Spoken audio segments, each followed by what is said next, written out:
시간은 우리가 말씀 듣는 시간입니다. 말씀 듣는 시간 제가 오전에 좀 첫 시간에 약간 얘기했지만 이번 수련의 가장 큰 제가 여러분들에게 원하는 기대하는 것은 우리의 머리와 가슴을 함께 사용해서 여러분들이 함께 생각하고 또 느끼고 하는 시간을 좀 가지려고 합니다. 우리가 함께 찬양하는 시간이 좀 가슴으로 하는 시간을 보냈다면 이 시간은 뭐를 많이 사용해야 될까요? 네, 여러분들의 지성을 많이 사용해, 이성을 좀 많이 사용해야 됩니다. 아무래도 듣는 시간이니까. 그래서 혹시라도 여러분들이 듣는데 졸린 분이 있으면 언제든지 괜찮으니까 일어나셔서 뒤에 가서 들어도 되고, 우리 뭐 캔디 같은 거 뭐 없나요? 뭐 졸리면 혹시 그런 거 여러분들 드시면서 같이 들어도 좋을 것 같아요. 그럼 항상 느끼는 거지만 너무 열심히 찬양해서 그런지 찬양이 너무 짧은 것 같아요. 지금 아시죠? 내일은 더 많이 좀 길게 했으면 좋겠어요. 제 개인적인 찬양팀에 대한 바람입니다. 자, 여러분들 이거 맞으셨어요? 이거? 네. 자, 여러분들에게 종이 하나를 드렸습니다. 우리 소그룹 주제라고 제가 적혀 있는데 여러분들이 이제 예배가 끝나고 기도회가 끝나면 오늘 저녁 또 내일 오전 내일 저녁 이렇게 세 번의 큐티 모임 말고 큐티 시간 말고 소그룹 시간이 주어져요. 그 소그룹 시간 때 이제 나눌 내용들인데, 자, 앞부분에 보시면은 8월 16일, 8월 17일 금요일 오전까지는 좀 약간 딱딱한 부분 같은 좀 머리를 많이 써야 되는 부분이 있고, 금요일 저녁 같은 경우는 좀 더 느낀 점. 그렇죠. 제가 이제 관심사입니다. 생각한 거, 얘는 좀 느낀 점, 이렇게 이제 여러분들하고 좀 생각해 보려고 하는데, 여러분들 오늘 목요일 저녁이니까 여기 나와 있는 거 4가지 소그룹 주제 한번 읽어보시고 그다음에 인용하면서 오늘 말씀을 들으시면 여러분들이 아마 듣는데 조금 더 도움이 되실 것 같아요. 자, 우리 개회의 시간에 제가 첫 시간을 통해서 하나님 말씀이라고 부르는 이 성경이 왜 우리에게 필요한지에 대해서 함께 나눴습니다. 오늘 본문에도 우리가 함께 읽었는데 디모데후서 3장 16절 17절에 나온 것처럼 성경은 하나님의 감동으로 된 말씀이고 또 하나님의 사랑으로 온전하게 해주는 유일한 책이기 때문에 이 능력을 우리에게 주시는 말씀을 우리가 봐야 된다라고 했습니다. 이렇게 성경에 대한 필요성과 중요성을 제가 이야기를 하는데 여러분들 실제 어때요? 여러분들이 잘 읽습니까? 안 읽습니까? 솔직한 고백으로 잘 못 읽죠? 안 읽죠? 안 읽는다는 말이 표현이 맞는지 모르겠지만 엄밀히 말하면 전혀 안 읽는 건 아니에요. 쬐금은 읽어요. 또 쬐금은 듣습니다. 그런데 그리고 쬐금도 순종해 보려고 하는데 그 어떤 것보다도 이거를 더 많이 보거나 많이 읽거나 많이 따라가는 부분들이 뭐 저도 어느 정도는 공감하지만 생각보다 쉽지 않다는 걸 경험합니다. 그러니까 성경의 삶의 모든 것에 최우선순위가 돼야 한다는 말씀은 듣지만 실제로 항상 순위가 밀려요. 어떤 일 때문에, 급한 일 때문에. 그리고 여러분들이 생각할 때 더 중요하다고 생각하는 것 때문에 자꾸 밀려서 항상 연말 되면 내년에는 성경을 읽어야지 이렇게 결심을 하게 됩니다. 그래서 오늘 이 저녁하고 내일 오전 시간은 이 성경, 우리가 들고 있는 이 성경이 얼마나 우리가 정말 읽지 않으면 안 되는, 보지 않으면 안 되는 위대하고 놀라운 책인지를 조금 여러분들하고 나누고 성경의 은혜를 구하고자 합니다. 그래서 여러분들이 지금보다 조금 더 이 말씀을 사모하고 더 사랑하기를 도전하고자 합니다. 현재 기준으로 1년에 여러분들 한국에서 출간되는 책이 몇 권이나 되는지 아세요? 책을 많이 보시는 분들도 있는데 1년에 출간되는 책이 한 4만 권 정도 된다고 합니다. 미국 같은 나라에는 25만 권 정도가 새로운 책이 해마다 계속 나온대요.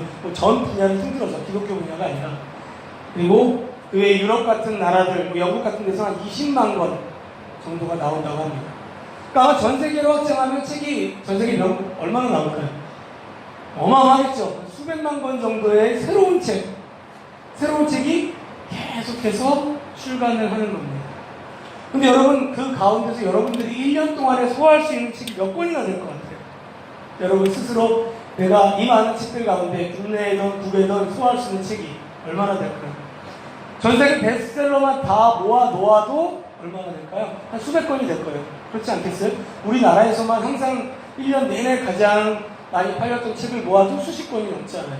그러니 각 세계마다 다 모으면 얼마나 많은 책들이 쏟아져 나오겠습니까? 뭐 내가 관심이 있는 전공 분야가 되던 아니면 내 취미 분야가 되던 무엇이 되든지 간에 아마 그 책만 하더라도 어마어마한 책이 쏟아져 나올 겁니다. 그런데 한국인의 1년에 평균 독서량이 얼마나 될까요? 혹시 아십니까? 2017년 기준을 보니까 8.3권이라고 합니다. 난 이거보다 좀 더 많이 읽는 것 같다 하시는 분. 더 많이 있을 것 같은 건 겸손하신 거 아닌가? 정말일까요? 여러분, 근데 그것도 그나마 학생들이 포함돼서 그런 거예요. 학생들은 교과서라도 보잖아요. 그리고 읽어야 될 필독서라도 있잖아요. 만약 학생들이 빼고 나서 아마 우리나라 평균 성인들의 책 읽는 걸 조사하면 훨씬 더 적을 겁니다. 그런데 여러분, 이렇게 많은 책들이 쏟아져 나오는데도 우리가 이 중에서 소화할 수 있는 게 불과 얼마 안 되는데, 솔직히 이런 생각 하잖아요. 너무 많다. 이거를 그냥 딱 한 권만, 이 많은 내용을 딱 한 권만 모아가지고 1년에 한 권씩만 딱 내주면, 그것만 보면 내가 1년에 돌아가는 많은 베스트셀러들, 이런 것들 다 성경할 수 있다면 얼마나 좋겠어요. 그렇죠? 그런데 만약 이렇게 쏟아지는 책 가운데 지금까지 여러분들이 살아온 인생 20대, 30대까지 쏟아온 책만 하더라도 아마 읽으려면 뭐 평생 우리가 이것도 쫓아갈 수가 없잖아요. 지금은 속도가 더 빨라져가지고 따라가는 속도가 우리가 절대로 못 따라갑니다. 하도 변화되는 속도가 빠르기 때문에. 여러분이 일터에서도 변화되는 걸 따라가는 게 얼마나 힘듭니까?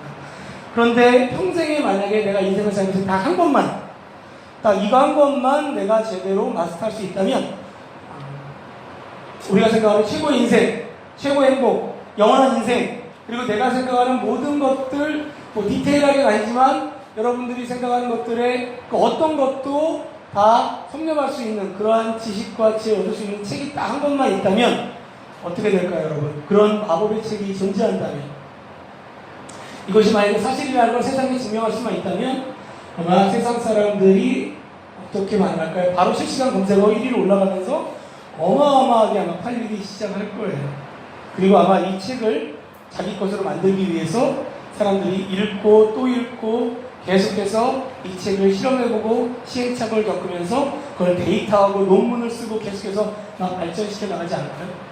제가 한 10여 년 전, 미국 떠나기 전에 그때 가장 많이 유행했던 책 중에 하나가 1년에 10억 번 뭐 이런 거였어요. 지금도 뭐 여전히 있는데 사람들 관심사가 돈을 버는 거니까 엄청나게 팔립니다. 저도 궁금해서 한번 읽어봤는데 저는 못 볼 것 같더라고요.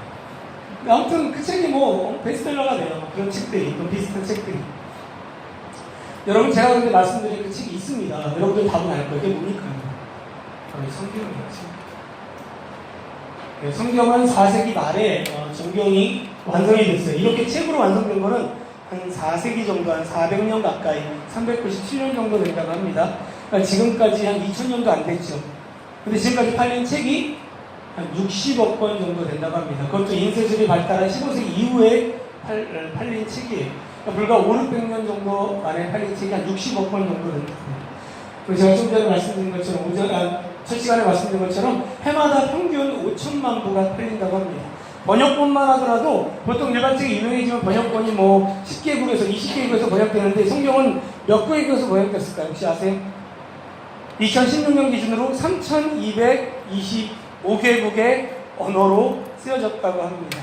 그리고 지금도 계속해서 번역하고 있습니다. 이 책 한 권 때문에 한 인생이 바뀌고 나라의 운명이 바뀌고 세상이 바뀐다고 하는데, 그렇게 본다면 성경은 수천 년 동안 수많은 사람의 인생의 가치관을 바꾸고 나라의 운명과 역사를 실제로 바꿨어요. 여러분들이 얼마나 아실지 모르겠지만 유럽과 미국의 우리가 문화를 부러워하는데 그 찬란한 문화를 바꾼 것이 바로 이 성경입니다. 그리고 여러분, 원래 영국이라는 나라는 신사의 나라로 알려져 있는데 영국은 신사의 나라가 아니었어요. 어떤 나라였습니까? 해적이었습니다. 영국 사람들은. 캐리비안 해적, 여러분 영화 아시잖아요. 그 해적 나라가 영국이었는데 성경을 받아들이고 나서, 기독교가 들어오고 나서 이렇게 찬란한 문명, 전 세계의 10대 대국의 나라가 된 겁니다. 우리나라 어떨까요, 여러분? 우리나라도 마찬가지예요. 성경이 아니었으면 우리나라가 지금과 같은 문명과 발전을 이루는 것이 가능했을까요? 한여로 이런 거를 연구했던 기독교 한국 문화라는 책에서 일부 제가 좀 읽어드리면, 100여 년 전 우리나라에서 기독교 선교가 시작될 때부터 우리나라 그리스도인들은 기독교를 사회와 문화를 개혁하며 국가를 부강하게 만들고 다가오는 제국주의 세력들로부터 독립을 지킬 수 있는 유일한 수단으로 생각했다고 합니다. 그래서 우리나라의 수많은 전통 종교였던 유교, 불교, 도교, 샤머니즘과 같은 이런 전통 문화를 거부하면서 우리나라의 그리스도인들은 이 복음 안에서 개인을 구원할 수 있는 하나님의 능력을 보았고, 이 기독교 단체들이 조직되면서 신문이 나오게 되고, 학교가 세워지고, 병원이 세워지고, 사회봉사기관이 세워지고, 이런 걸 통해서 국가를 개혁하고 독립을 이뤄나가는 운동을 벌였습니다. 그 결과 이렇게 우리나라가 세상에서는 그 유래에 찾아볼 수 없는 엄청난 빠른 속도의 변화가 일어난 겁니다. 1960년대 우리나라 GNP가 전 세계의 국가 중에서 거의 162 정도 했다고 합니다. 지금은 몇 위 정도 할까요? 우리가 지난주에 500대 목사님께서 설교하셨잖아요. 김경석 총장님께서 5천만 명 이상 되는 국가를 조사했을 때 전 세계 7위. 그게 한국의 모습입니다. 근데 거기에 바탕을 둔 근거가 뭐라고요? 이 성경. 아마 세상 사람들은 안 믿을 거예요. 역사가 증거하는 겁니다. 그리고 이 성경은 지금도 수많은 나라와 민족을 변화시키고 있습니다. 성경 하나 때문에 사람을 죽이기도 하고 살리기도 하고 전쟁이 일어나기도 하고 지금도 수많은 직업들을 창출해 오고 있습니다. 여러분, 성경이 없었다면 현재 존재하지 않을 직업이 얼마나 많은지 혹시 생각해 보셨어요? 아마 그런 생각 안 해보셨을 거예요. 제가 구체적으로 나눌 수는 없겠지만 한번 상상을 해보시기 바랍니다. 기독교가 들어오지 않았을 때 과연 이 땅에 존재하지 않았을 만한 직업들 어마어마합니다. 인터넷이 온 세상을 순식간에 바꾸고 전 세계를 하나로 묶고 가깝게 만드는 혁명을 일으키고 있다고 하지만 성경이 인류에게 주어지면서 지금까지 미친 영향과는 비교가 되지 않아요. 여러분, 성경은 이런 책입니다. 여러분, 이 책을 지금 여러분들이 갖고 있는 겁니다. 지금이야 여러분, 우리가 인터넷 주면 얼마 주면 사죠? 제 책은 조금 두껍고 영어랑 같이 있어서 한 3만원 정도 좀 넘게 줘야 됩니다. 근데 여러분, 보통 한 만원, 2만원 정도만 주면 이쁘고 멋진 성경책을 우리 인터넷으로 주문할 수 있잖아요. 쉽게 구할 수 있죠. 근데 여러분, 지금으로부터 한 600년 전, 500년 전 종교개혁 당시 있었던 중세시대만 하더라도 그렇게 먼 거 아니에요, 생각보다. 그렇죠? 500년이 멀게 느껴지긴 하지만 역사를 보면 그렇게 긴 거 아닙니다. 일반 성도들에게는 이 성경 자체가 주어지지 않았습니다. 그러니까 첫 번째 이유는 성경을 일반 성도들이 잘못 해석할 수 있다. 그렇기 때문에 성경이 주어지면 안 된다라고 하는 것도 있었지만, 그래서 라틴어로 쓰여져 있어서 라틴어를 모르는 사람은 읽을 수가 없었어요, 성경을. 그렇다고 헬라어 원문을 들고 읽은 사람은 얼마나 되겠습니까? 그래서 보통 교황청에 있던 사람들의 신부라든지 이런 성직자들만 성경책을 읽고 그 성경책을 읽어줬어요. 그런데 무엇보다도 성경을 읽을 수 없는 가장 큰 이유 중에 하나는 뭐냐면, 이게 천문학적 금액이 읽을 수가 없어요. 살 수가 없습니다. 얼마나 했을까요, 여러분? 아마 역사 속에서 여러분들 구텐베르크라는 인물 배웠죠? 15세기에 인쇄술을 발명해서 전 세계에 혁명을 일으킨 사람입니다. 우리는 하나님의 승리라고 생각을 할 수 있겠지만, 그 인쇄술이 만들어지기까지는 책을 어떻게 썼을까요? 양피지 또는 독피지. 양피지는 양의 가죽에다가 글을 써서 만든 거고요. 독피지는 송아지, 소의 가죽에다가 글을 써가지고 만든 겁니다. 그 당시에는 기록을 그런 데다 했다고요. 수천개의 성경은 그렇게 썼거든요. 생각을 해보세요. 성경책 한 권을 만드는데 양이 몇 마리가 죽어야 될까요? 300마리 정도가 필요하다고 합니다. 송아지, 소를 잡으면 송아지, 보통 이제 송아지보다 송아지를 사겠던 것 같아요. 그런 송아지는 얼마나 필요할까요? 200마리 정도의 송아지를 잡아야 성경 한 권을 만들 수 있다고 합니다. 그리고 이 성경을 쓰는 다 손으로 썼잖아요. 필경사가 손으로 쓰려면 한 5년 정도는 열심히 써야 성경 한 권을 만들 수 있대요. 이런 종이에다 쓰는 게 아니다 보니까. 그럼 생각을 해보세요. 얼마나 두껍겠어요. 양 300마리를 잡은 그 성경. 그걸 어떻게 개인한테 나눠줍니까? 나눠줄 수가 없잖아요. 그 성경을 지금의 가격으로 환산하면 얼마나 될까요? 5억 정도 한다고 합니다. 5억. 여러분, 상상이 됩니까, 이게? 성경이 인쇄술이 나오고 나서 비로소 그때부터 이제 조금씩 이제 쓰여지기 시작을 했는데, 그때도 라틴어밖에 없어서 종교개혁 때 마틴 루터가 종교개혁을 시작하면서 제일 먼저 한 게 뭡니까? 성경을 번역하는 일이었어요. 성경을 일반인의 손에게 줘야 된다. 그래야지 타락하지 않는다. 그래서 오직 성경, 저희가 오늘 이번에 주제를 하고 있는 오직 성경이 종교개혁으로 나온 5 솔라 여러분 들어봤죠? 오직 은혜, 오직 성경, 오직 믿음, 또 뭐 있습니까? 오직 예수, 오직 영광. 이 5가지의 표를 내걸면서 종교개혁이 시작됐는데, 그 오직 성경을 외치면서 성경을 일반인의 손에 넘겨야 된다라고 주장했습니다. 그래서 그가 독일어로 이제 번역을 했는데, 그 당시에 인쇄술이 발달하더라도 초창기였기 때문에 그때는 종이가 비쌌을까요, 쌀까요? 엄청나게 비쌌어요. 지금 여러분 이 A4 종이 한 장 얼마나 합니까? 우리가 막 쓰고 버려도, 물론 그렇게 막 쓰면 안 되지만 그렇게 막 엄청나게 비싸지 않잖아요. 그때 처음 숨겨진 라틴어 성경, 신약 성경 한 권만 하더라도 얼마나 했을까요? 70만 원 정도 했다고 합니다. 지금 우리 시세로 하면. 그러니까 성경책 한 권 70만 원, 100만 원. 여러분 이 성경 100만 원이면 여러분 살 것 같아요? 지금 100만 원이면 살까요? 그래도 뭐 믿는 사람이니까 100만 원 정도는 사겠지. 5억이면. 야, 내가 성경 한 권 평생 돈 모아가지고 집 팔고 차 팔아가지고 한 권 사는 거 여러분 쉽지 않겠죠. 정말 놀랍지 않습니까, 여러분?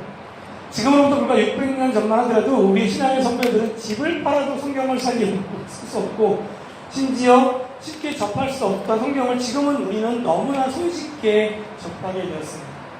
여러분들 오늘도 앱을 들고 오신 분들이 있어요. 아이패드나 핸드폰에 앱을 또 보시는 분들도 있는데, 지금은 전 세계에 이렇게 많은 언어로 번역본을 우리가 비교해 가면서 볼 수 있는 그런 시대에 우리가 살고 있습니다. 그러니까 예전에 살던 사람들한테 이게 꿈과 같은 일이에요. 아예 상상도 못했어요. 이 당시의 사람들은 주님이 오셔도 안 된다라고 아마 생각을 했을 거예요. 그때까지 성경을 읽는 건 불가능하다. 근데 우리는 이런 시대에 살고 있습니다. 근데 여러분 안타깝게도 이런 시대에 살고 있는데 가장 큰 문제 중에 하나는 너무 흔하다 보니까 안 읽습니다. 너무 흔하다 보니까 가치가 바닥을 쳐요. 성경 한 권을 얻기 위해서 목숨을 걸어야 한다면 모르겠어요. 그러면 정말 더 성경을 열심히 볼지 모르겠어요. 자, 그렇다면 여러분, 이렇게 특별한 책, 이렇게 신기한 책, 정말 왜 이러한 책, 이렇게 이 성경이 사람들에게 어마어마한 가격인데도 불구하고 지금까지 베스트셀러로 남아있을까? 그 이유는 이 성경이 바로 하나님의 말씀이라고 하는 그 진리 때문입니다. 그럼 정말 성경이 하나님의 말씀일까?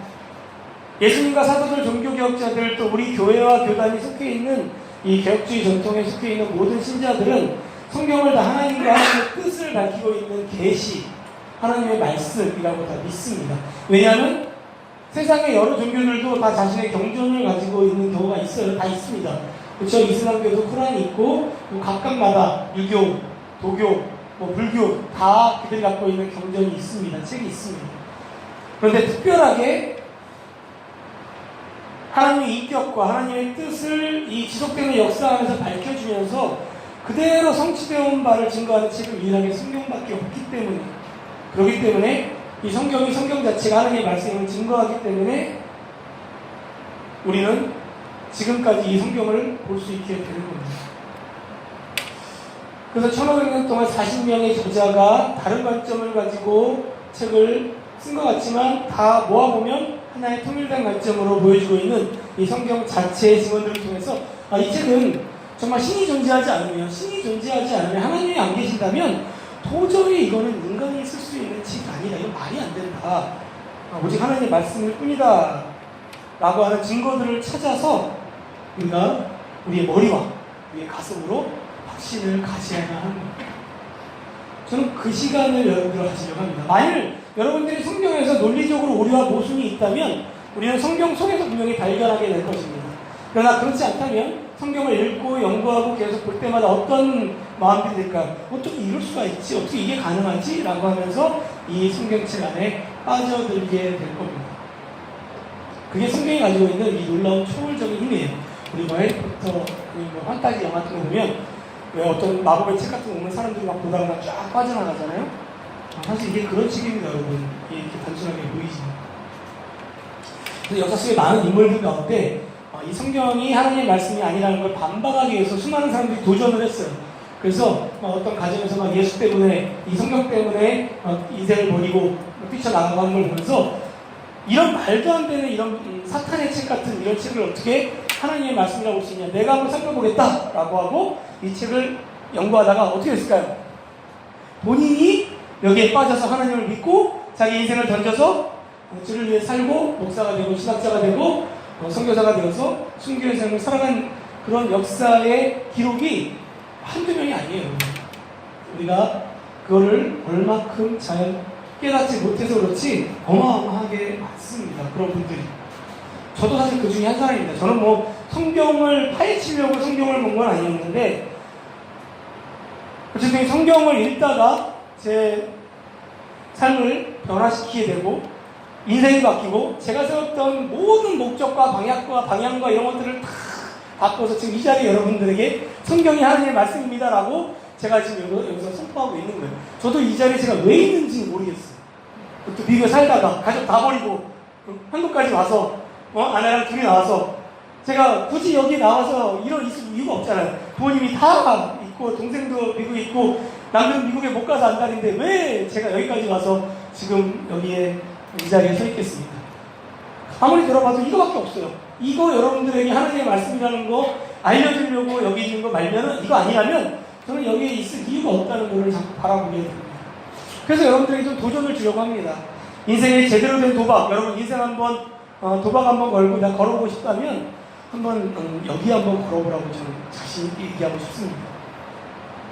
감사하게도 지금 이 시대는 너무나 풍족하잖아요. 너무나 모든 걸 갖고 있기 때문에 우리 앞선 믿음의 성도들이 했던 것처럼 뭐 집을 팔아야 되는 투자금을 투자할 필요도 없고 또 이것 때문에 여러분의 목숨을 걸고 성경을 따르게 되면은 끌려가고 잡혀가는 그런 시대가 아니기 때문에 오직 필요한 건 뭡니까? 여러분들에게 열린 마음과 시간만 있으면 됩니다. 여러분들에게 마음을 열고 시간을 투자하면 얼마든지 여러분 지금 당장에 아무리 바쁜 시간 있어도 여러분이 모든 걸 멈추고 어떤 분들은 해외여행을 1년 동안 갔다 오면서 평생에 하고 싶은 일을 다 했다 그러는데 정말 뭐 그런 분들이 거의 없겠지만 좀 미친 척하고 여러분들이 딱 지금 보시면 지금부터 1년 동안 딴 거 안 보고 성경이 하나님의 말씀이라는 거를 확인하고 내가 인생을 답을 찾기 전까지는 안 나오리라 하고 여러분들이 인생을 걸어도 충분히 가치가 있을 만한 결과를 분명히 줄 거라고 저는 믿는다는 겁니다. 이것만 있으면 여러분 인생에 확신할 수 없는 놀라운 상상할 수 없는 일들이 벌어진다고 확신합니다. 선택은 여러분들에게 달려 있습니다. 한번 해보지 않으시겠습니까? 저 여러분들하고 오늘 이 성경이 하나님의 말씀임을 나누면서 지금부터 조금 여러분들의 생각을 깨우는 얘기를 좀 하려고 합니다. 성경이 정말 하나님의 말씀인가? 라고 하는 부분들을 몇 가지를 나누려고 하는데 오늘과 내일 오전에 좀 그런 내용을 좀 많이 다루려고 합니다. 성경이 다른 책들, 다른 종교의 수많은 책들과 가장 차이점이 있는데 그 차이점은 출발부터 달라요. 세상에서 말하는 모든 종교는 어떻게 출발을 합니까? 우리가 신을 찾아가는 노력에서부터 출발을 합니다. 내가 어떻게 하면 내 인생의 최종적인 궁극적인 목적을 찾아갈 수 있을까라고 하면서 신을 찾아갑니다. 절대자를 향해 나아가는 인간의 노력이나 우리 인식이나 경험을 통해서 찾아갑니다. 그래서 거룩한 자기 수양이나 행위를 통해서 우리의 기준을 높여서 다달아서 정말 신, 하나님이든 누구가 됐든 간에 그 신의 호의를 얻어서 내가 구원을 얻는 것, 내가 원하는 목적을 얻는 것, 극락을 얻던, 영생을 얻던, 무엇을 얻던 내 목적을 얻어내는 것, 그거를 바로 구원이라고 합니다. 이렇게 인간 중심적인 것이 바로 종교라는 것이에요. 그런데 우리가 지금 말하고 있는 이 성경의 기독교는 그런 의미에서 온다면 종교가 아니라고 볼 수 있습니다. 기독교의 하나님, 이 신은 다릅니다. 뭐가 다르냐면 인간의 거룩하고자 하는 최선의 노력이나 행위를 통해서 우리가 만나가지고 하나님을 만나는 게 아니라 처음부터 이 신이 인간을 찾아서 내려옵니다. 그래서 자신을 드러내서 스스로 구원받을 수 없는 타락한 죄인인 그 인간에게 그의 아들인 신의 아들인 예수를 보내서 그를 통해서 끊어진 관계를 회복시키면서 화해하는 것, 이것이 구원이라고 말하는 것이 바로 기독교의 구원입니다. 그래서 우리가 믿는 하나님은 세상에서 믿는 종교의 하나님하고는 다르게 이렇게 부릅니다. 나타내시는 하나님, 계시하시는 하나님, 계시의 하나님이라고 부릅니다. 우리 같이 따라해볼까요? 계시의 하나님. 하나님은 자기 자신을 드러내는 계시의 하나님이라고 합니다. 꽉 찬 건 아니네. 실제 성경을 보면 이를 잘 알 수 있는 구절들이 좀 몇 가지 있어요. 성경은 누가 썼습니까? 인간이 썼잖아요. 그런데 하나님께서 자신을 보여주신 계시라고 그렇게 말합니다. 여러분 히브리서를 한번 찾아볼게요. 성경의 히브리서는 신약성경 303페이지에 있습니다. 히브리서 303페이지.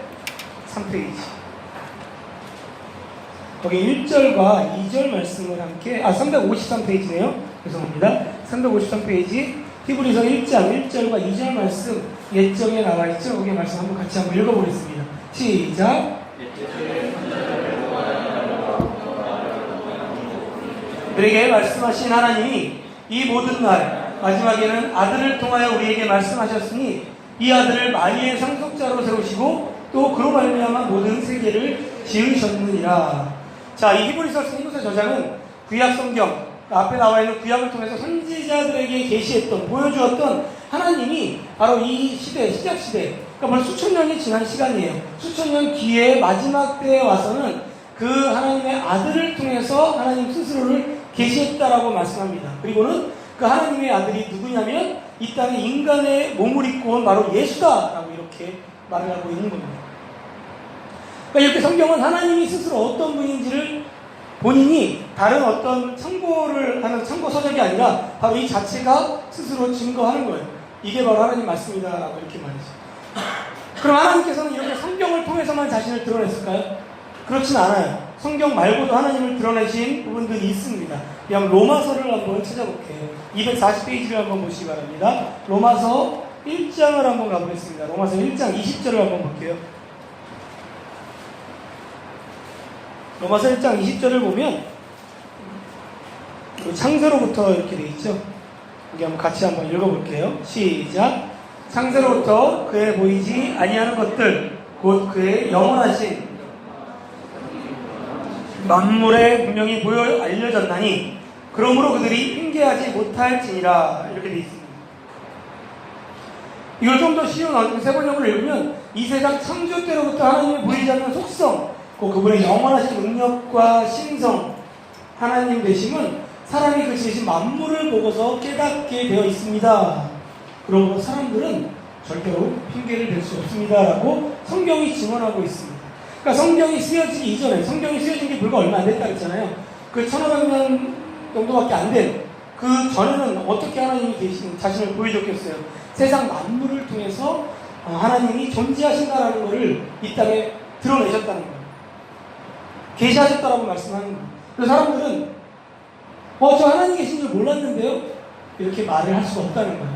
이 말씀을 통해서. 저 하나님 몰랐습니다. 이렇게 말하고 안 된다는 겁니다. 왜 그럴까요? 하늘을 봐라, 땅을 봐라, 태양을 봐라, 달을 봐라, 별을 봐라. 그리고 식물과 동물과 곤충과 무엇보다 가장 놀라운 피조물인 인간을 봐라. 이런 자연 만물을 보면서 어떻게 신이 존재하지 않는다면 이런 것들이 가능하겠느냐라고 하나님께서 보여주셨다는 겁니다. 그러니까 자연스럽게 신의 존재를 인정할 수밖에 없다는 겁니다. 그래서 예수를 믿지 않는 사람들도 자연 만물을 연구하는 사람들, 생명과학을 연구하는 사람들, 또 의사들 이런 분들은 본인들이 예수는 안 믿어도 인체의 신비가 너무 놀라워서 분명히 인간이 만든다는 말이 안 된다. 이런 신이 존재하는 걸 인정할 수밖에 없다라고 스스로 고백을 합니다. 그들도. 그래서 이러한 계시를 가르쳐서 이렇게 보여주는 걸 가르쳐서 세상 누구나 다 똑같이 알 수 있는 계시다 해서 일반 계시라고 부릅니다. 일반 계시. 그럼 굳이 이렇게 만물을 통해서 자신을 드러낼 수 있는 하나님께서 성경을 왜 만들었을까요, 여러분? 다 이렇게 만물을 통해서 보여주시면 되잖아요. 나 여기 있다. 이렇게 나타내시면 되잖아요. 근데 우리는 여기서 확실히 하나 짚고 넘어갈 게 하나 있는데 성경은 인간들이 체계 형식으로 만들었어요. 그렇지만 엄밀히 말하면 인간이 만든 것이 아닙니다. 이게 또 굉장히 신비로운 거예요. 왜냐하면 그 안에 담겨진 모든 내용이 다 하나님이 자신을 계시한 내용만 담겨있기 때문에요. 자, 이 부분은 이제 내일 좀 더 말씀을 드릴 거예요. 여러분, 우리 교회와 우리 교단의 헌법, 그리고 여기 이제 대학교 우리 친구들이 몇 분 오셨는데, SFC 강령 우리가 1항 가지고 선서 같이 따라했는데, 거기 보면 뭐라고 합니까? 그 첫 번째, 우리는 전통적 웨스트민스터 신앙고백서 및 대소교리 문답을 우리의 신조로 한다. 이렇게 얘기를 합니다. 아마 여러분들도 SFC를 지나서 오신 분들은 아마 다 열심히 이거를 외쳤을 거예요. 근데 여러분, 웨스트민스터 신앙고백서 SFC 지나온 분 중에 1장부터 33장까지 읽어보신 분, 끝까지 배워보신 분, 이게 우리 현실입니다. 안타깝게도 우리가 이걸 신조로 하고 강령을 한다고 하는데 잘 배우지 않아요. 그 교회에서 안타깝게도 이걸 잘 가르쳐주지 않습니다. 여러분, 이 신앙고백서는 성경처럼 그렇게 신비로운 건 아니지만 400년 전에 5년 동안 150명이 넘는 목회자와 신학자들이 거의 매주마다 모여서 성경을 가지고, 이 성경이 너무 두껍고 물론 한 권 우리가 평생 마스터할 수 있는 책일 수도 있을지 모르지만 하나님의 말씀이다 보니까 너무 방대하니까 이거를 좀 축약해서 여기에 나와 있는 가장 핵심적인 부분만 우리가 모아서 우리의 신앙 고백서, 우리의 신조, 여러분 각각의 각 단체들이 신조가 있잖아요. 신조 무섭잖아요. 이걸 잘못 따라가면 사입이 될 수도 있고 잘못 따라가면 어떻게 인생이 바뀌잖아요. 그런 신조를 만들자 해서 만든 것이 신앙 고백서입니다. 그래서 1장부터 33장까지 그렇게 양이 많지 않아요. 성경에 비하면 굉장히 작습니다. 소책자 작은 책자 정도밖에 안 됩니다. 근데 우리나라 대부분의 장로교 교단들과 또 많은 교단들이 이 신앙 고백서를 실제 성경에 기초한 가장 우리가 받아들일 수 있는 고백서라고 실제 신조로 받아들이고 그렇게 고백을 합니다. 근데 거기에 대해서는 참 우리가 많이 가르쳐주지를 않죠.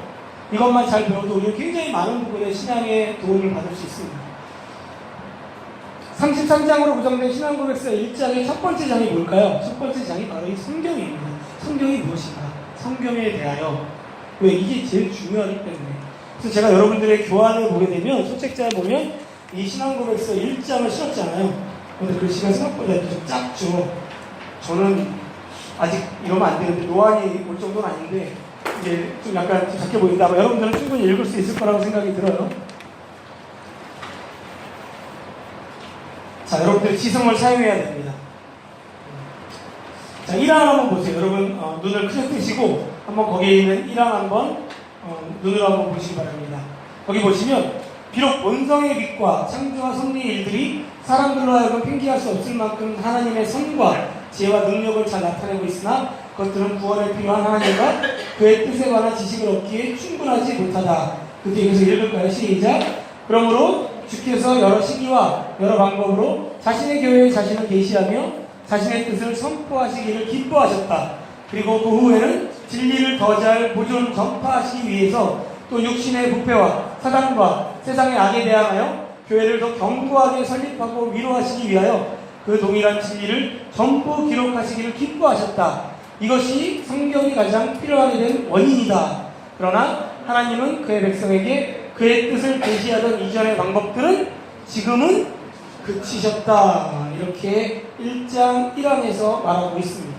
자, 성경이 왜 필요하게 되었는가에 대한 이유가 여기 등장을 합니다. 그렇죠? 여러분, 왜 성경이 일반 계시가 있는데도 불구하고 필요할까? 우리가 궁금하잖아요. 그거를 이 신앙 고백을 적는 분들이 아마 제일 먼저 이런 부분을 적어줘야 되겠다라고 5년 동안이나 신학자 150명이 연구해서 여기 적어놓은 겁니다. 무엇입니까?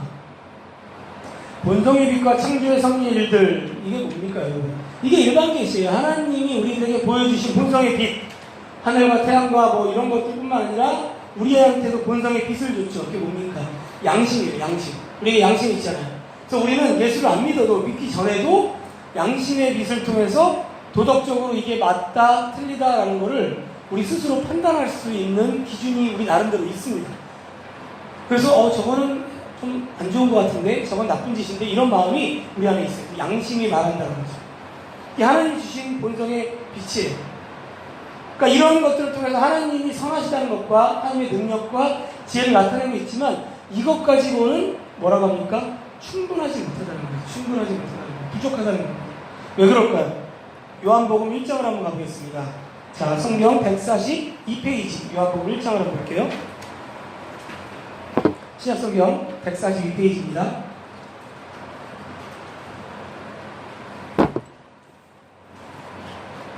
자, 요한복음 1장 5절을 보게 되면 그 앞에 뭐라고 합니까? 여러분 굉장히 유명한 장이에요. 예수님이 처음 등장하는 장이에요. 태초에 말씀이 계시는데 말씀이 하나님과 함께 계시고 말씀이 하나님이다. 그 말씀이 누굽니까? 바로 예수님이에요. 그렇죠? 그분이 14절에 보면 말씀이 육신이 되어 우리 가운데 거하심에 이렇게 예수님이 이 땅에 인간의 몸을 입고 오셨다라고 하는 걸 보여주고 있어요. 그런데 1장 5절을 한번 보시기를 바랍니다. 한번 같이 한번 읽어볼게요. 시작. 빛이 어둠에 비침에 어둠이 깨닫지 못하더라. 자, 예수님은 빛이셨어요. 말씀이셨어요. 본성의 빛이 우리 안에 비쳤다 그랬잖아요. 근데 이 본성의 막연한 빛이 아니라 이제 그 실제 빛이 우리 눈에 보이는 모습으로 나타난 겁니다. 그래서 빛이 딱 하고 내가 빛이야 라고 왔는데 어둠이 깨닫지를 못합니다. 어둠이 누굴까요? 어둠이 인간들입니다. 죄에 가려있던 인간들이 이 빛이 왔는데 깨닫지를 못하는 거예요. 알아보지를 못하는 겁니다. 그래서 여기 보게 되면은 하나님께서 이 빛을 알려주려고 누구를 보내냐면 6절에 보면은 그의 이름은 요한이라. 그렇죠? 요한이라는 이름을 가진 분들이 많고 여기도 요한이라는 이름을 가진 분이 있는데 자, 여기에서 얘기하는 요한은 사도 요한 아니고 세례 요한을 말하는 거예요. 세례 요한이 하는 일은 뭡니까? 7절에 보게 되면은 빛에 대해서 증언하러 온 거예요. 나는 빛이 아니다 그랬어요. 8절에. 나는 빛, 이 본성의 빛으로 오시니 하나님이 이 땅에 오셔가지고 육신의 몸을 입고 우리 눈앞에 나타나는 빛이 왔다는 것을 너희들에게 알려주려고 내가 왔다라고 얘기합니다. 그러니까 직접 못 알아보니까 이제는 이 요한이 나타나서 이분이 빛이야, 이분이 빛이야, 이제 빛이 올 거야 라고 계속 얘기를 합니다. 그런데 뭐라고 합니까? 10절에 보게 되면 그가 세상에 계셨는데 세상이 그로 말미암아 지음받았고 세상이 그를 알지 못했어요. 자기 땅에 왔는데 하나님이 다 만드셨고 하나님의 땅에 왔는데 자기 백성이 영접하지 않는 겁니다. 주인이 오면 주인이 왔다고 반겨야 되는데 영접하지 못하는 겁니다. 환영해 주지 않는 겁니다. 자, 일반 계시가 있는데도 불구하고 우리에게 또 다른 뭔가 하나님이 드러나시는 계시가 필요하다는 것을 보여준 이유가 여기에 등장한 겁니다. 왜 필요한 겁니까? 어둠이 빛을 알아보지 못하기 때문입니다. 그래서 일반 계시로는 안 된다는 거예요. 이것만 가지고는 안 된다는 겁니다. 특별한 뭔가가 필요하다는 거예요. 그래서 뭐라고 합니까? 그 밑에 보게 되면 그러므로 주께서 여러 시기와 여러 방법으로 자신의 교회에 자신을 계시하면서 자신의 뜻을 선포하시기를 기뻐했다라고 말하고 있잖아요. 왜 쓰겠어요? 1항 보는 거예요, 지금. 그리고는 그 외에는 진리를 더 잘 보존하기 위해서 육신의 부패와 사단과 세상의 악에 대하여 교회를 더 견고하게 설립하고 위로하기 위해서 동일한 진리를 전부 기록하시기를 기뻐했다라고 말하고 있습니다. 자, 여기서 주의 깊게 봐야 되는 것 중에 하나는 뭐냐면, 자, 성경이 완성되기 전에는 자, 일반 계시 말고 창조물 말고도 하나님께서 자신을 보여주기 위해서 여러 가지를 계시하는 거예요. 여러분, 성경이 하나님이 계시하신 특별한 계시라는 거 여러분 들어본 적 있죠? 그렇죠? 특별한 계시 맞아요. 그런데 이 전에도 하나님은 특별한 계시를 했다는 겁니다. 그래서 여러 시기와 여러 방법으로, 왜냐하면 성경이 오기 전에 구약 시대에도 하나님은 하나님을 드러내야 되는데 이 자연 만물을 보고 하나님을 못 알아보니까 다른 걸 통해서 보여줘야 되겠다라고 생각해서 계속 보여주는 거예요. 어떻게 계시했을까요? 그 특별한 계시가 뭐냐면 세 가지를 말하고 있어요. 그러니까 이 일반 계시와 이 특별한 계시의 가장 큰 차이는, 일반 계시는 하나님이 존재한다는 건 아는데 그 하나님이 어떤 분인지 빛으로 왔는데 그분이 나를 위해서 구원하기 위해서 오셨다라고 하는 것, 나를 살리기 위해서 오셨다라는 것, 내가 죄인이라는 것, 이런 거를 깨닫게 하시는 분은 알지 못했기 때문에 이런 거를 알려주는 또 다른 계시가 필요했다는 거예요. 그래서 이걸 가리켜 특별 계시 또는 구원 계시라고 말합니다. 그리고는 성경 앞에 있었던 그 계시에는 세 가지 방법이 있는데 설명드리면, 첫 번째는 신현이라고 해요. 좀 약간 어려운 말이죠. 신현. 그러니까 하나님을 드러내는 거예요. 나타내는 거예요. 직접 자신을 드러내는 겁니다. 여러분들 잘 알고 있는 출애굽기 같은 때 하나님이 어떻게 나타납니까? 불기둥과 구린 기둥으로 나타난다는 얘기 들어본 적이 있죠. 하나님이 어떤 분인지를 보여주는 거예요. 야곱에게는 어떻게 나타나죠? 꿈에 나타나요. 환상을 보여주죠. 그 외에도 회오리 바람이나 여호와의 사자가 나타난다든지 이런 여러 가지의 모습들을 통해서 하나님 자신을 보여주려고 하나님이 나타내셨습니다. 자, 이런 최고 절정의 신현은 뭘까요? 이렇게 쭉 와가지고 신약까지 와가지고 최고로 나타내는 신현, 하나님이 자신을 드러내는 최고의 신현은 바로 말씀이신 하나님의 아들이 우리 가운데 나타나는 거예요. 그게 누굽니까? 예수님이에요. 예수님이 최고의 절정의 신현입니다. 그래서 우리가 요한복음 1장 1절부터 쭉 이 부분 18절까지의 내용이 바로 예수님이 이 땅에 나타났다는 걸 보여주는 겁니다.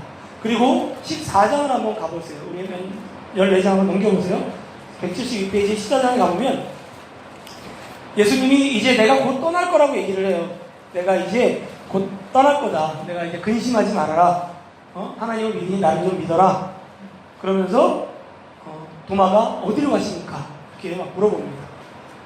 근데 내가 어디로 가는지 그 길을 너희가 알 거다. 이렇게 또 얘기합니다. 그러면서 8절을 보세요. 8절이 빌립이 묻는 건데 한번 8절 한번 같이 읽어보겠습니다. 시작.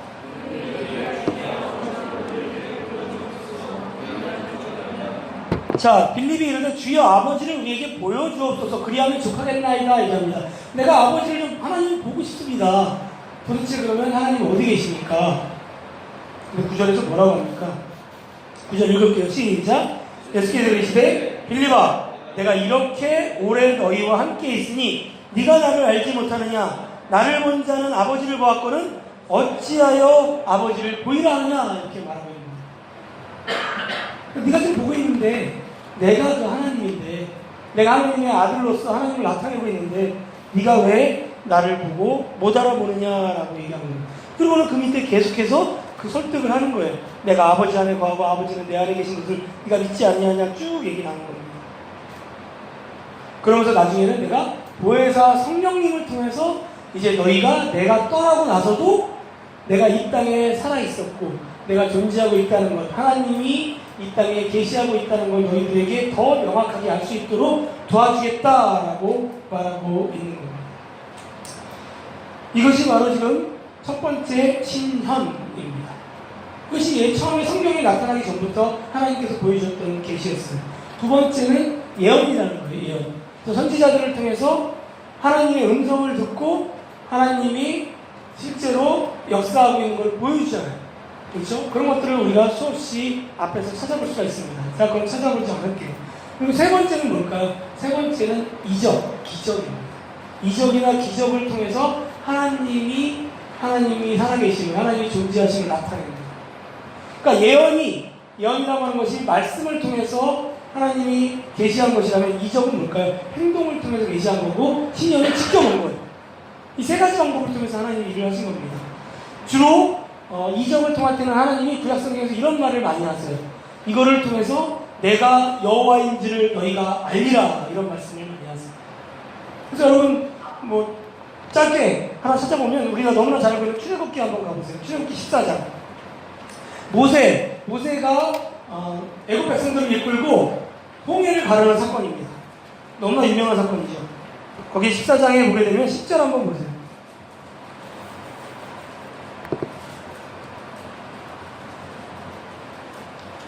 10절부터 한번 여러분들 한번 눈으로 한번 보시기 바랍니다. 거기 보시면 자, 구약성경 103페이지에 있어요. 출애굽기 14장. 찾으셨어요?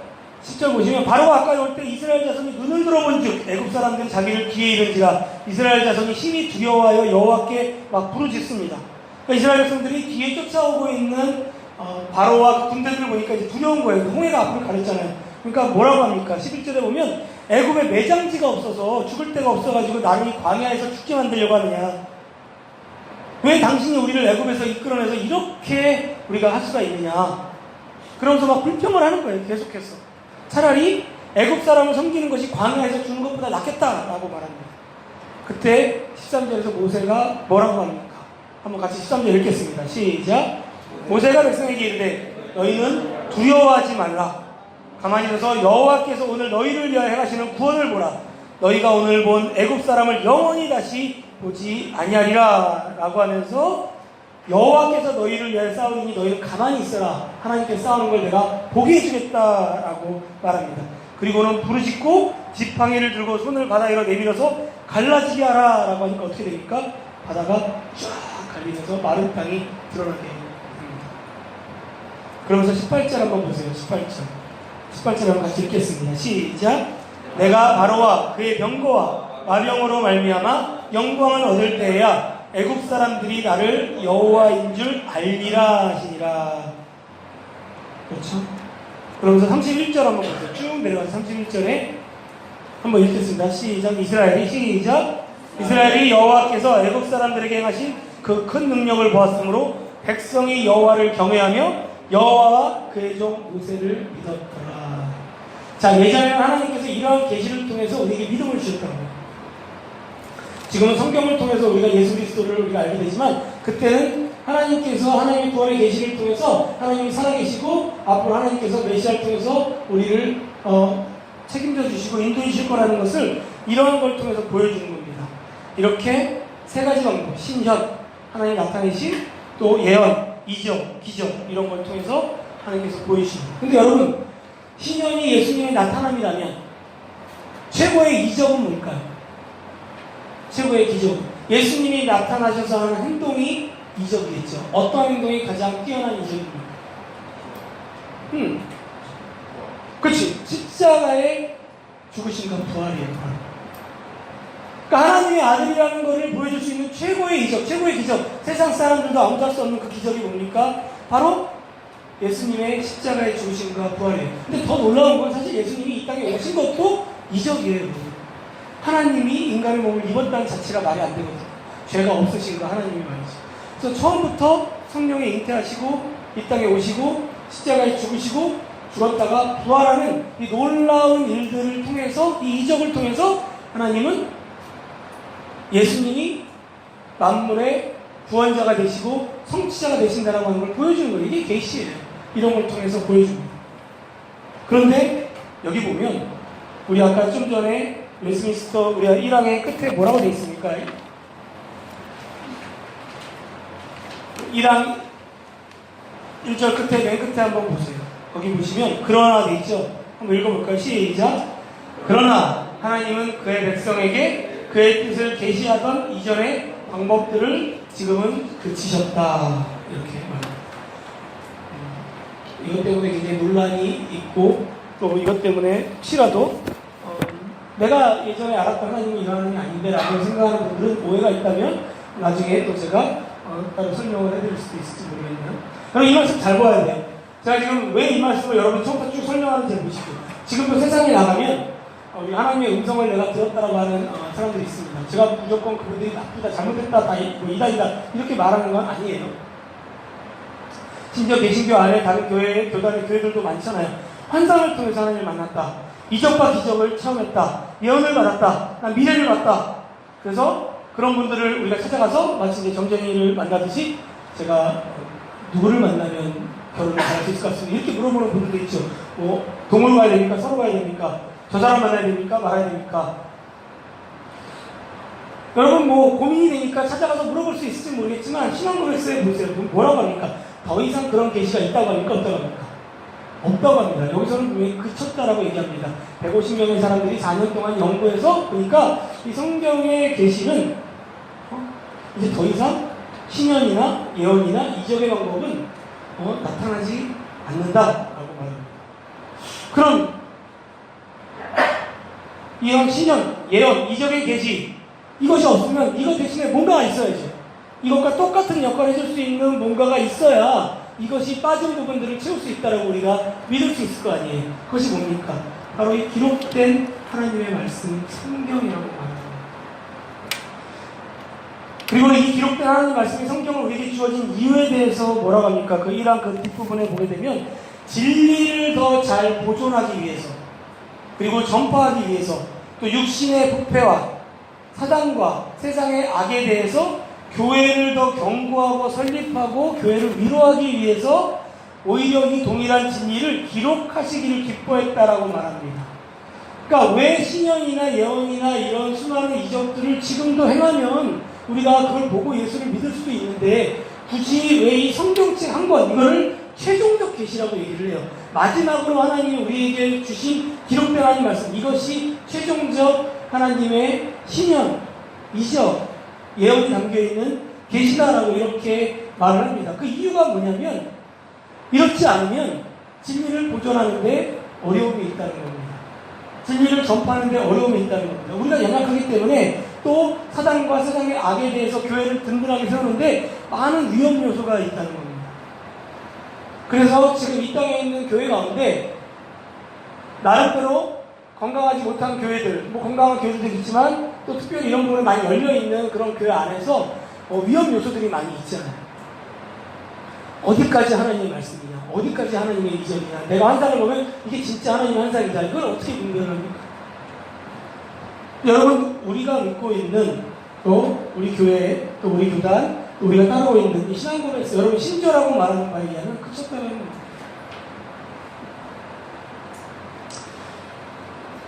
기록된 하나님 말씀을 주신 이유가 뭘까요? 이게 글이 가진 힘 때문에 그렇습니다. 여러분, 세상의 역사 하나 가운데서도 글 때문에 사람을 죽고 살리는 일들이 많이 일어나죠. 그래서 글 하나 써가지고 역사 속에 보면 우리나라 뭐 조선시대 여러분들 사극 같은 데 보면 편지 하나에 사람 목숨이 왔다 갔다 하잖아요. 편지 하나에 역사가 왔다 갔다 하고 문화가 왔다 갔다 하고 운명이 바뀌기도 합니다. 나라가 망하기도 합니다. 하나님께서는 이 글의 위대함을 아시기 때문에 자기 자신이 성경이라고 하는 글 속에 특별한 계시로서 나타내신 거예요. 그걸 기뻐하신 겁니다. 그래서 성경이 특별한 책이라고 말하는 겁니다. 그럼 우리에게 질문이 듭니다. 성경에 계신 하나님은 수천 년 전에 쓰질 글이면 역사의 과거의 사실만을 담겨져 있는 글 아닌가? 그렇다면 이제는 더 이상 하나님의 신년이나 예언이나 이적 같은 이런 일들은 일어나지 않는다는 건가? 이제 끝난 건가? 완전히 그쳤다라고 하는 것이 그런 의미가 더 이상 우리는 이런 걸 볼 수 없다는 것인가? 이렇게 얘기할 수 있잖아요. 제가 좀 전에 오해할 수 있다는 부분이 이 부분입니다. 그렇지, 그건 아니라는 겁니다. 그건 아니라는 겁니다. 우리가 오해하지 말아야 되는 것 중에 하나는 뭐냐면 66권 성경 외의 계시가 이것이 마지막이기 때문에 이걸로 최종적으로 종결되었다고 해서 하나님의 계시 행위가 끝났다. 이제 더 이상 하나님은 계시는 없기 때문에 무조건 너희는 성경책만 달달달달 읽으면서 하나님을 경험해야 된다. 이런 의미는 아니라는 겁니다. 다른 의미는, 다른 말로 하면 성경이 과거에 쓰여진 글이라고 해서 2018년을 살아가는 저와 여러분들에게 역사하지 않는 건 아니라는 거예요. 모세가 경험했던 홍해가 갈라지는 경험, 우리가 경험할 수 있을까요? 없을까요? 경험할 수 있다는 겁니다. 수많은 신앙의 선배들이 경험했던 그런 놀라운 하나님을 만나는 걸 경험할 수 있을까요? 없을까요? 우리도 경험할 수 있다는 겁니다. 우리가 많은 사람들이 성경에 대해서 성경을 잘 읽지 않는 가장 큰 이유 중 하나는 성경이 나랑 시대가 뒤떨어진다라고 생각하기 때문이에요. 여러분들은 어떻습니까? 여러분들은 2018년에 출간된 그 어떤 베스트셀러보다도 이 성경이 가장 신선하고 우리 현재의 삶을 가장 잘 반영하고 우리에게 깨달음을 주는 말씀이라고 믿으십니까, 여러분? 여러분 실제 삶에 가장 잘 적용할 수 있는 최적의 책이라고 여러분 믿으세요? 아니면 그냥 예수는 믿으면 천국 가니까, 구원 얻으니까, 영생 얻을 수 있으니까 내 미래 구원을 위한 생명보험 정도로 일단 믿으면 돼. 예수만 믿으면 된다 그랬어. 그리고 오른 목사님이 예수만 잘 믿으면 된다 그랬어. 그러니까 예수만 잘 믿고 성경은 좀 덮어도 돼. 그 부분만 열심히 보면 돼. 이렇게 생각하는 건 아닙니까? 성경의 구원이 중요합니다. 하지만 성경이 그렇게 단순한 내용을 주기 위해서 우리에게 주어진 게 아니라는 거예요. 성경을 우리가 가까이 하지 않는 이유가 내 현재의 삶과 직결된 이슈를 다루고 있지 않다고 하기 때문이라고 했습니다. 그래서 새로운 걸 찾는 거예요. 그래서 우리가 자꾸 신선한 걸 찾는 겁니다. 누가 하나님의 음성을 들었대, 환상을 봤대, 이적을 봤대, 이런 게 있대. 그러면 기독교 책들도 그런 건 엄청 베스트셀러가 돼요. 성경에 관련된 책은 잘 안 팔려요. 1000권, 2000권밖에 안 팔리는데 이런 어떤 하나님의 음성을 듣고 변화된 인생을 담아있는 간증집은 놀랍게도 10만 부, 20만 부가 팔립니다. 그게 우리의 현재 모습이에요. 근데 여러분, 예수님께서 제자들에게 너희는 나를 누구랴? 라고 물었을 때 마태복음 16장 16절에서 뭐라고 합니까? 여러분들 이건 앙송하니까 찾지 않아도 알 거예요. 뭐라고 그러죠? 주는 그리스도시요 살아계신 하나님의 아들이십니다. 그랬습니다. 그리스도이자 뭐라고요? 살아계신 하나님의 아들이라고 했어요, 여러분. 지금도 살아서 역사하신 하나님의 아들이라고 분명히 말하고 있습니다. 이 성경이 살아계신 하나님이 쓰신 글이라면 살아계신 하나님이 이 성경을 통해서 역사하는 게 불가능할까요? 불가능하지 않을까요? 불가능하다는 겁니다. 우리가 그 부분을 믿지 못하기 때문이죠. 성경에 살아계신 하나님을 나타내는 구절만 신구약이 20번이 넘게 나옵니다. 하나님은 살아계시다. 하나님은 살아계시다. 그래서 우리가 기도할 때 살아계신 하나님 이렇게 말하잖아요. 살아계신 하나님의 담겨있는 의미가 뭡니까? 지금도 살아서 신현, 예언, 이적을 말씀을 통해서 나에게 역사하시는 하나님이라는 고백이라는 거예요. 그래서 히브리서 13장 8절에 보면 이러한 말씀이 있어요. 제가 읽어드릴게요. 예수 그리스도는 어제나 오늘이나 영원토록 동일하시니라 라는 말씀이 있습니다. 예수님이 2000년 전에 죽으신 하나님으로 하나님 아들로 오신 걸로 끝나는 것이 아니라 어제나 오늘이나 미래나 영원히 똑같은 분으로 우리에게 지금도 신현 나타나고 있다는 거예요. 어디에 있을까요? 우리 안에. 이 부분은 제가 이제 좀 더 여러분들하고 내일모레 더 구체적으로 어떻게 우리가 깊게 만나는지 말씀드리겠습니다. 이 우주 만물과 모든 피조물에 나타내신 하나님의 일반 계시와 과거 구약 시대부터 보였던 신현 예언 이적을 통한 이 특별 계시는 이제 완성된 최종적 계시로서 우리에게 2018년 8월 16일 이 저녁 집회 현장에서도 똑같이 하나님이 살아계신다는 걸 증거하고 있는 겁니다. 어떻게요? 성령의 임재를 통해서, 주님의 임재를 통해서.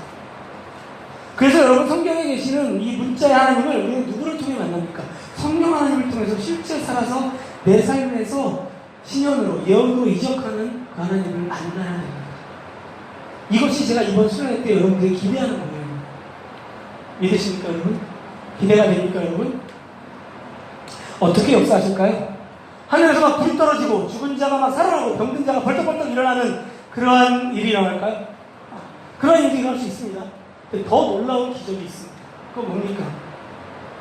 여러분들이 식상할 수도 있을지 모르지만 더 놀라운 기적은 바로 여기 앉아있는 여러분들이 이 66권 구약 929장 신약 260장 더합 1189장으로 되어 있는 이 성경책을 살아계신 하나님의 말씀으로 믿는 거예요. 그게 가장 큰 놀라운 기적입니다. 세상 어디에 나가서 이 책을 살아계신 하나님의 말씀이냐라고 물어보면 미친 거 아니야? 이렇게 얘기할 겁니다. 그리고 이 성경이 통일되게 증언하고 있는 대로 내가 영적으로 이미 죽은 죄인임을 진정하고 하나님의 아들이신 예수가 여러분의 참된 구원자를 인정하고 여러분의 죄를 회개하고 여러분이 예수를 나의 구세주와 주인으로 받아들이는 것, 이거 자체가 엄청난 이적입니다. 이것 때문에 불기둥이 나온 거고 이것 때문에 땅을 가른 거잖아요. 근데 우리는 그렇게 땅을 가르지 않아도 예수님을 믿을 수 있으면 하나님께 땅을 가릴 필요가 있을까요? 없을까요? 안 갈라도 돼요, 여러분. 굳이 안 갈라도 우리가 예수를 믿을 수 있잖아요. 그게 이적이에요. 그게 어마어마한 사건입니다. 그런데 성교지에 가면, 성경이 아직 쓰여지지 않은 곳에 가면 우리가 심심치 않게 이적들이 일어나요. 왜 그럴까요? 이들은 그런 계시가 아니면 하나님을 만나지 못하기 때문에 하나님께서 특별하게 가끔 역사하는 경우가 있어요. 근데 우리에게는 이 성경이 있는데 왜 우리에게 이런 이적이 필요할까요? 아니 우리가 왜 이런 이적을 구할까요? 이런 이적을 찾아서 뭐합니까? 그게 여러분에게 얼마나 큰 유익을 줍니까? 오히려 더 시험 들고 위험하게 만들 수 있는데 말이죠. 그리고 이 성경책을 우리가 붙들고 내 인생의 최고의 지침서, 최고의 행복서, 최고로 내가 권위를 높이는 하나님의 말씀으로 믿고 이 말씀대로 순종하기로 결단하고 실천하는 것, 이것 자체가 이적입니다. 이게 바로 기적입니다. 이것이 성경이 살아계신 하나님의 계시로서 지금 나타나고 있는 우리들에게 보여주고 있는 최고의 계시이자 신현이자 예언이자 이적입니다. 여러분 이걸 증명할 수 있을까요? 논리적으로? 사람들한테 설명할 수 있을까요? 불가능합니다. 성령 하나님의 초월적인 임재로 일어나는 삶입니다. 여러분 땅이 갈라지는 걸 설명할 수 있을까요? 설명 못하는 거랑 똑같아요. 성경을 믿는 것도 불가능한 겁니다. 이 시간 내가 성경이 증언하는 하나님을 믿습니다 라고 하는 분, 우리가 손 들고 한번 아멘 한번 해보세요. 응? 아멘? 아멘? 손 안 든 분 아직 못 믿어서. 여러분, 이미 살아계신 하나님의 계시는 이 가운데 일어나고 있습니다. 믿으십니까? 믿으시기를 바랍니다. 말씀 정리하겠습니다. 사랑하시는 여러분, 우리는 누구나 다 살아계신 하나님을 만나기를 원합니다. 하나님은 자연 만물을 통해서 만날 수 있습니다. 그런데 더 확실하고 분명한 길은 뭡니까? 기록된 하나님의 말씀이 최종적 계신 이 성경을 듣고 읽고 묵상하고 깨달을 때 우리는 창세전부터 지금까지 우리를 향한 영원한 계획, 엄청난 계획을 세우시며 사랑의 언약으로 우리를 인도하시며 가장 우리에게 행복자로 살기를 원하시는 그 살아계신 하나님을 만날 수 있을 것입니다. 바로 그는 이 수련 안에, 여러분들 예배 안에 놀라우고 위대하신 우리의 신음소리마저 들으시며 여러분을 지금도 친밀하게 만나시기를 원하는 하나님을 뜨겁게 만나는 은혜가 있기를 주님의 이름으로 축원합니다.